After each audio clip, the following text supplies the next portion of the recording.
Selamat datang di pembelajaran Bahasa Indonesia bersama saya, Ibu Rini Wulandari.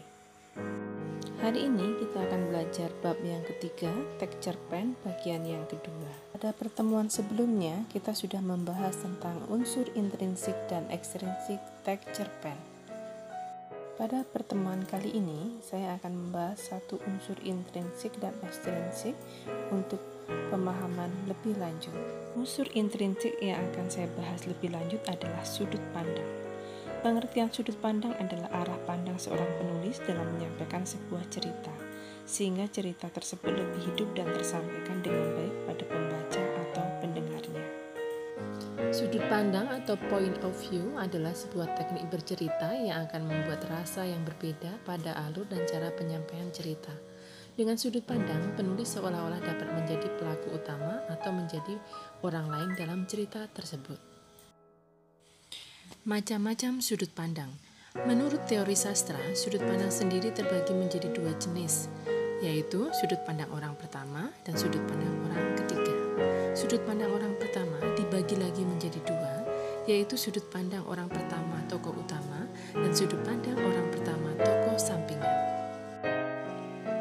Sementara sudut pandang orang ketiga juga dibagi menjadi dua bagian, yaitu sudut pandang orang ketiga serba tahu atau maha tahu dan sudut pandang orang ketiga pengamat. Baiklah anak-anak, saya akan jelaskan satu persatu. Dimulai dari sudut pandang orang pertama. Sudut pandang orang pertama biasanya menggunakan kata ganti aku atau saya atau juga kami jamak. Pada saat menggunakan sudut pandang orang pertama, Anda seakan-akan menjadi salah satu tokoh dalam cerita yang sedang dibuat. Si pembaca pun akan merasa melakoni setiap cerita yang dikisahkan. Sudut pandang orang pertama kan dibagi menjadi dua. Baik, saya akan bahas satu persatu. Sudut pandang orang pertama tokoh utama, sesuai dengan namanya, sudut pandang orang pertama atau tokoh utama, si penulis seolah-olah masuk dalam cerita tersebut sebagai tokoh utama atau tokoh sentral dalam cerita. First person central. Segala hal yang berkaitan dengan pikiran, perasaan, tingkah laku atau kejadian yang tokoh aku lakukan akan digambarkan pada cerita tersebut.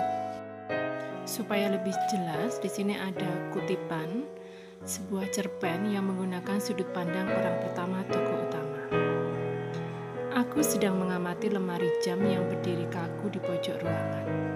Ukiran jati bertuliskan huruf Jawa kuno menjadi saksi bisu kelahiranku.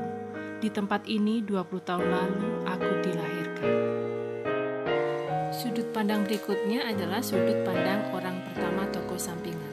Pada teknik ini, tokoh aku hadir tidak dalam peran utama, melainkan peran pendukung atau tokoh tambahan atau first personal periperal. Kehadiran tokoh aku dalam cerita berfungsi untuk memberikan penjelasan tentang cerita kepada pembaca. Berikut ini adalah contoh kutipan cerpen yang menggunakan sudut pandang orang pertama tokoh sampingan. Brak, sekali lagi aku dibuat kaget dengan suara pintu dari samping kamarku. Erika pergi terburu-buru sambil lari tunggang-langgang. Sepertinya ia terlambat kuliah lagi. Erika adalah gadis yang manis. Ia ramah dengan semua orang. Tidak heran jika banyak orang menyukainya. Jenis sudut pandang berikutnya adalah sudut pandang orang ketiga. Pada teknik sudut pandang orang atau pihak ketiga, kata rujukan yang digunakan ialah dia, ia, atau nama tokoh dan juga mereka jamak. Kata ganti ini digunakan untuk menceritakan tokoh utama dalam sebuah cerita. Selain kata ganti yang digunakan, ada satu hal lagi yang membedakan antara sudut pandang orang pertama dan sudut pandang orang ketiga, yaitu kebebasan peran di dalam cerita. Pada sudut pandang orang pertama, si penulis bisa menunjukkan sosok dirinya di dalam cerita, dan ini tidak berlaku pada sudut pandang orang ketiga. Pada sudut pandang orang ketiga, si penulis berada di luar isi cerita dan hanya mengisahkan tokoh dia di dalam cerita. Baik, saya akan membahas jenis-jenis sudut pandang orang ketiga. Yang pertama adalah sudut pandang orang ketiga serba tahu. Pada sudut pandang orang ketiga serba tahu, si penulis akan menceritakan apa saja terkait tokoh utama. Ia seakan tahu benar tentang watak, pikiran, perasaan, kejadian, bahkan latar belakang yang mendalami sebuah kejadian.